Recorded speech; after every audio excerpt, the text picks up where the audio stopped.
அதனால உங்களுக்கு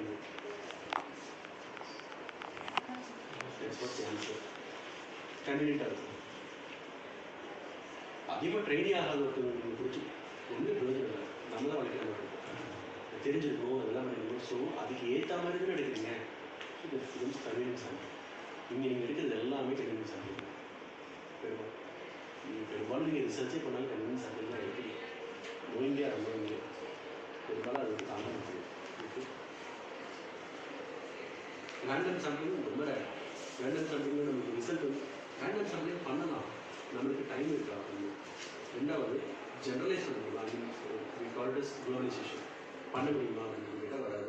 so globalisation பண்ண முடியுதா பண்ண முடியலங்கிறத பொறுத்து ரிலேபிலிட்டி அண்ட் வேலிடிட்டி சேஞ்ச் ஆகும்.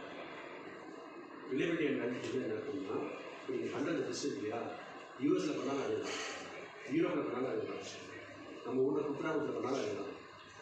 That is reliability. வேலிடிட்டி எவ்வளோ தூரம் பண்ணாலும், எத்தனை பேரை வச்சு பண்ணாலும், 100 பேர் வச்சு பண்ணாலும், 50 வச்சு பண்ணாலும், 2 பேர் வச்சு பண்ணாலும் அது வந்து ஒர்க் அவுட் ஆகும். இன்றைக்கி பண்ணாலும் சரி, வேறு டைம் டியூரேஷனில், வேறு கிளைமேட்டில் பண்ணாலும் சரி, வேறு ட்ராபிக்கல் ஏரியாவில் பண்ணாலும் சரி, அது மாறக்கூடாது. இது ரிலேட்டட் வேலிடிட்டி. எவ்வளோ நாள் இருக்கும், இப்போ இன்னைக்கு பண்ணியிருக்கீங்க, ஒரு 20 இயர்ஸ் கழிச்சு நீங்கள் சொல்கிறீங்க, 20 இயர்ஸ் கழிச்சு உடம்புல வந்து சோடியம் சேர்ந்து காண முடியுமா? சோடியம் சேர்ந்து உடம்புல காண முடியுமா? ஒரு 100 வருஷம் கழிச்சு காண முடியுமா? எப்படி இருந்தாலும் அது மாறப்படுது. ஸோ அப்பயும் லாஜிக் என்னன்னா, சோலிஸ் மசில் இதுக்கு ரொம்ப இம்பார்ட்டன்ட். அதில் தான் மாற்றம் இருக்கா? இல்லை ஒரு 100 வருஷம் கழிச்சு சோலியஸ் மசிலே ப்ரோட்டோபிளேஸ்க்கு தேவையில்லைப்பா, வேறு ஏதாவது தேவை அப்படின்னு சொல்ல போகிறாங்க. ஸோ இந்த பிகம்ஸ் வேலிடிட்டி. அப்படி பார்த்தா அப்போ நீங்கள் ரெண்டு சொன்னதுமே இதில் வராது. வேலிடிட்டி வருது, ரிலேபிலிட்டி வந்து இப்போ வருது ஓகேவா? அந்த இது வரணும் அப்படின்னா நீங்கள் கன்வீனியன்ஸ் சாம்பிளிங் போகிறீங்க.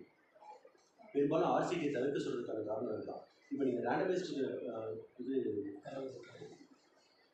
கண்ட்ரோல் ட்ரையல் எடுக்கணும் அப்படின்னா அது நீங்கள் இது ஃபார் எக்ஸாம்பிள் நீங்கள் சாம்பிளிங் மெத்தட் வந்து ரேண்டமைஸ்டு மெத்தட் யூஸ் பண்ணிங்கன்னு வச்சுக்கோங்களேன். ரேண்டமைஸ்டு மெத்தட்னா என்ன இருக்குன்னா, நீவா அப்படிங்கிற மாதிரி யாச்சும் வந்துருவா ரேண்டமைஸ்டு எடுக்கிறோம். இல்லை அவங்க எடுத்துக்கோங்க, நீங்கள் உங்கள் பேர் என்ன போட்டு உங்கள் பேர் நல்லா இருக்குன்னு வருவாங்க, நீங்கள் கலர் ட்ரெஸ்ஸு நல்லா இருக்குன்னு வருவாங்க. So this is randomised something. அவங்க பார்க்குறது நல்லா இருக்காங்க, அவங்க நிறைய காசு கொடுப்பாங்க. So this is randomisation. Okay, உங்களுக்கு இந்த ஏஜுக்குள்ளே வரணும், அதை விட்டு நீங்கள் மாறப்போறதில்லை. ஸ்டூடெண்ட்ஸாக இருக்கணும், அதை விட்டு நீங்கள் மாறப்போறதில்லை. ஃபுல் கோஆப்ரேஷன் கொடுக்கணும், அதை விட்டு நீங்கள் மாறப்போறதில்லை. இது எல்லா க்ரைட்டீரியாவுக்கும் ஒத்து வந்துச்சுன்னா மட்டும்தான் நீங்கள் எடுக்கிறீங்க. ஸோ நீங்கள் போய் கன்வீனியன்ஸ்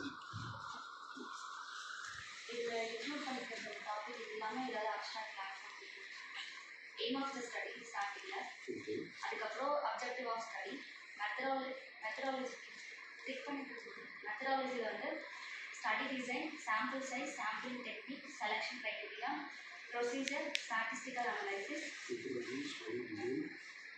அதுக்கப்புறம் சாம்பிள் சைஸ்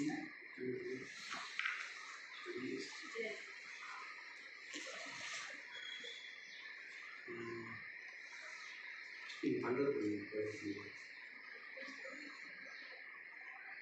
ஏன்னா ஒவ்வொருத்தரும் ஒரு மாதிரி பண்ணுவாங்க. ஸ்டடி டிசைன் வந்துட்டு சில காலேஜில் ஆரம்பிக்க பண்ணுவாங்க, சில காலேஜில் வந்துட்டு ஒன்லி 3 days கோர்ஸ் சொல்லி போடுவாங்க, சில காலேஜஸ் எப்படிங்கிறது சேர்த்து சொல்லணும்னு சொல்லுவாங்க. எனவே உங்களோட மாடல் இருக்குல்ல, ஒரே மாதிரி போங்க, மாற்றி போகாமல் அந்த மாடல் ப்ராஜெக்ட் பார்த்தீங்களா, அது எதை கொடுக்குறது அதே மாதிரி சரி. டைப்பு ஸ்டடி டைப் ஆக்சுவலாக வந்துட்டு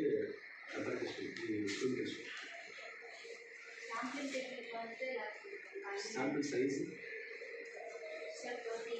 இது வந்து எக்ஸ்பெரிமெண்டல் சொல்லுவாங்க. இது வந்துட்டு 30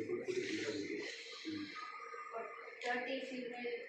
ஓகே சார், இங்கே எல்லா இடத்துலையுமே சப்ஜெக்ட்ஸ் மென்ஷன் பண்ணுமா, இல்லை சாம்பிள் மென்ஷன் பண்ணுமா, எப்படி மென்ஷன் பண்ணுங்க? இங்கே வந்து சாம்பிள் இருக்குது, அப்புறம் மறுபடியும் வேறு இடத்துக்கு போகும்போது சப்ஜெக்ட். ஒரு ஸ்டடி டிசைன் ஸ்டடி மெத்தட் வருது இல்லையா, இது சில இடத்துல பார்ப்போம். ஒரு காலத்தில் போட்டுருக்கோம். இப்போ ஸ்டடி மெத்தட்ஸ் வந்து என்ன பண்ணுறாங்க, இப்போ நான் வந்து ஜென்ரலாக என்ன பண்ணுறேன், குரூப் ஏல இதையும் குரூப் ஏல வந்துட்டு ப்ரீ டெஸ்ட் எடுக்கிறேன், போஸ்ட் டெஸ்ட் எடுக்கிறேன், இது ரெண்டையும் கம்பேர் பண்ணுறேன். திருப்பி அடுத்த குரூப் பியில் ப்ரீ டெஸ்ட் எடுக்கிறேன், போஸ்ட் எடுக்கிறேன், இது ரெண்டையும் கம்பேர் பண்ணுறேன். திருப்பி தேர்டில் ஸ்ட்ரெஸ்ஸிங் நல்லா பண்ணுறது அதை நீங்கள் எடுத்து யூஸ் பண்ணி சொல்லிட்டு ஸோ இப்படி